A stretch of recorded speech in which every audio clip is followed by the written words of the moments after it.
Every Christmas growing up, Sarah and I would look forward to a very special dish our Italian family called birds.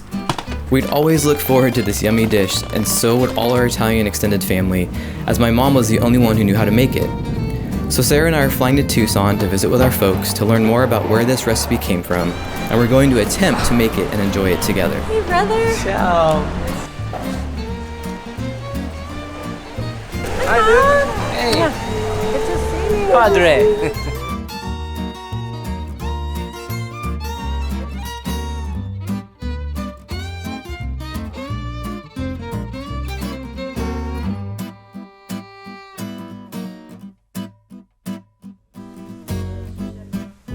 Okay, so here we are. We made it to Tucson. We're at my folks' house. Sarah's here, my sister with us. We're going to head to Whole Foods and get all the ingredients we need to make the Involtini di Manzo, the dish we call birds.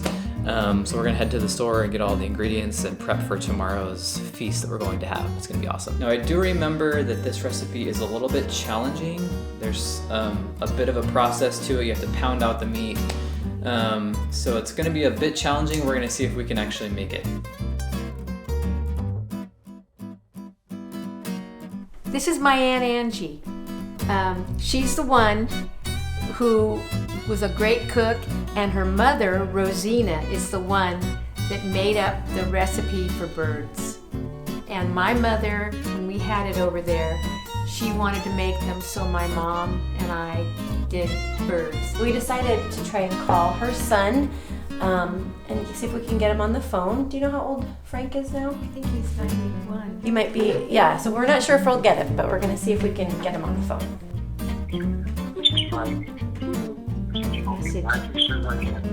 Hello. Frank, this is Diane. Oh, hell, wait a second, Diane. Is it on speaker? I got you now. Good. I just want to let you know that Sarah and Luke are here in Tucson with us, and we're getting and we're thinking about you so much, and we're going to be making birds.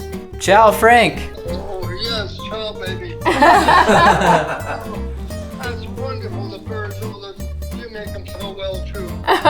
Well, we're going to do it. They're going to do it, and we're going to do it together. So, but we just wanted to talk to you about it. Hey Frank, it's Sarah. How you doing? I'm doing great. Mom just pulled out a beautiful picture of your mother, and I just love that we have this image of her right here sitting on this chair. She's so beautiful. And Luke and I are going to recreate that recipe, birds, and we were looking up sort of other recipes from Italy, and of course it's a traditional Sicilian Involtini di Manzo. So we're excited to make it again, and we just thought we had to call you. You remember your grandma making them, though? Oh, yes, she was a wonder at making them. And they were so good when she made them. Oh boy, let's bring back old memories. Yes, I just remember being in your living room and having all the different foods there. And I remember there was raw clams with lemon, and Rosina was just, I think she was there with your mom, you know. It was just wonderful. Thank you very much. Well, we'll send pictures. I wish we could send you, some leftovers from Arizona, but we'll send you some pictures, and we just are sending our love to you. Well, thank you very, very much. So good to hear your voice. Just headed to Whole Foods. Yep. Off we go. Okay, checking out the recipe. We are going to need 2 to 3 London broil steaks. Mom wrote sliced thin like bologna. So that's the challenge here, is that we have to talk to the butcher. We have to find some place. Whole Foods was the only place we know of here in Tucson. But if you can find a local butcher, you need to get the steak sliced really thin. So I don't know if they're going to be able to do that for us. Mom was always very particular about this part. If they don't slice it so thin, it makes it really hard because you have to do a lot more pounding to make it thin.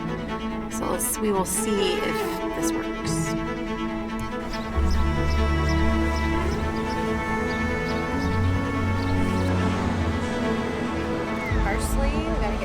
parsley. We need rosemary, thyme, sage, and Mom and Dad already have dried oregano.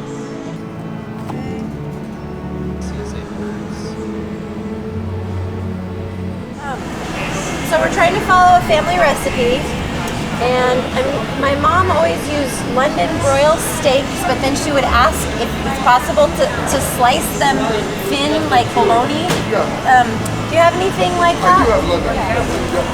Yeah, as thin as you can is actually the hope. I'll slice one and show you what it looks like. Okay, thanks. Is that okay, or would you like it thinner? Oh, if that's beautiful, but if you can do it a little thinner, like I'll take that piece, but Okay. can you show me if there's any? Yeah, let me see if I can get a little. Okay, thank you. Mom would have it like so thin that sometimes it would. Well, we still have to pound it out. Yeah, we do have to pound it. So I just want to see if you can do it a little tiny bit thinner. I appreciate you doing that for us. Thank you. Have a good one.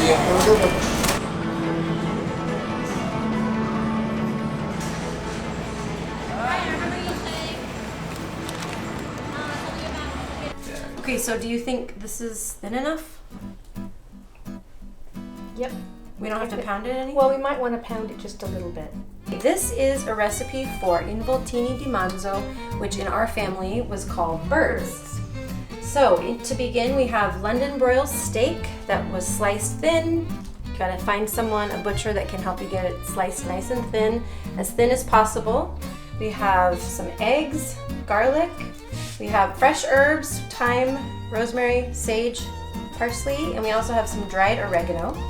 Parmesan cheese, of course, dry breadcrumbs, and a fresh loaf of bread that we're going to turn into crumbs. Salt, this is our Plenty Farms herb salt that we love. Olive oil, red wine vinegar. So get yourself some skewers. Part of the reason it's called birds is because why, Mom? Because they look like when they're all done and they're put on the skewer, they look like little birds on a wire. So that's why the family called it that.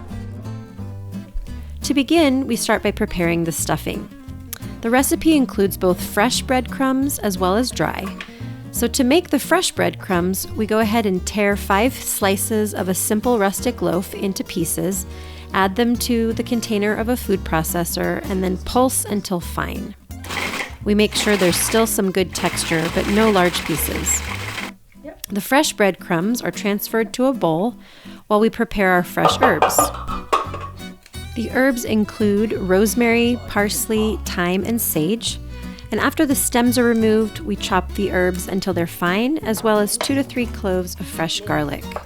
In total, it's probably about 1 cup of loosely packed herbs. We reserve half of these freshly chopped herbs and garlic for the marinade, and take the remaining half and add them to the breadcrumb mixture.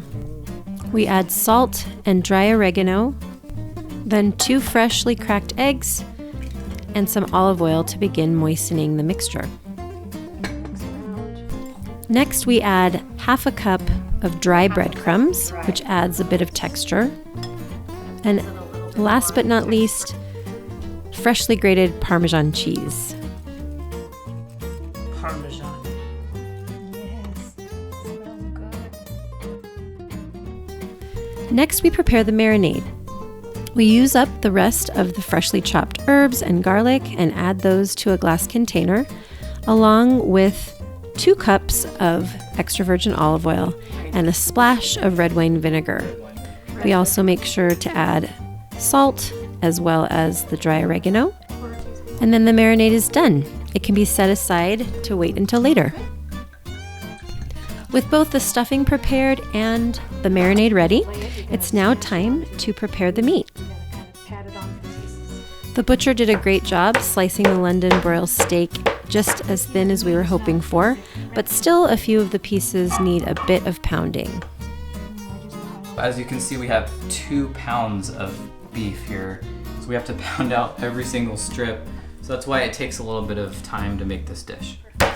Part of what makes this dish so delicious is that the meat is so thin and it's pounded out until tender. Each one of these small little rolled up birds, as they were called, are delicious and tender. Mom has a very specific size that she wants them to be, and she reminds us again and again that they're meant to be small. We don't want them to be too big, she says. In fact, she gets very frustrated when we add too much stuffing. Like so many Italian dishes, birds is a labor of love, and it's more fun when you have the family sitting around working on them together. This now, this. Huh? Look at that. Molto bueno. No, No. molto bene. Molto bene. Now that we're done with the hard part, we're gonna put some plastic over this and let them rest in the fridge while we prepare the rest of the meal. I kind of go like that. Just to give them a little coating because it's going to get toasted in the broiler. And you want to do this going the same direction because those are going to be hotter than heck when you go to take them, turn them. You have to turn them in the broiler. Okay, so we're almost ready to eat, and Mom is putting the marinade on the birds. We have the broiler nice and hot, and we're gonna add this olive oil, herb garlic mixture to the birds, and then we're gonna put them under that broiler and get them crispy, and then we'll flip them over, and you'll do the same thing on both sides, right? Yeah, that's fine. I don't want to use too much of it. There's plenty, yeah, you got it. Yummy.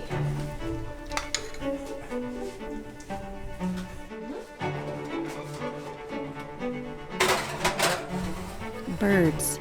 Uccelli. Did they refer to them as that?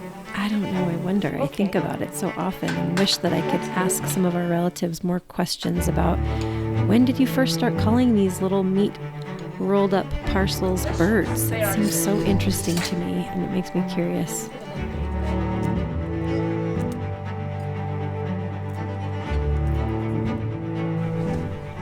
There it is.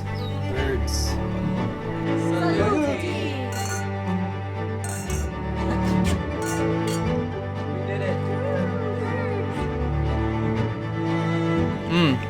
Reminds me of my youth. This was a meal we used to have every Christmas with our Italian extended family. So good and tender because of that thinly sliced beef. Perfetto.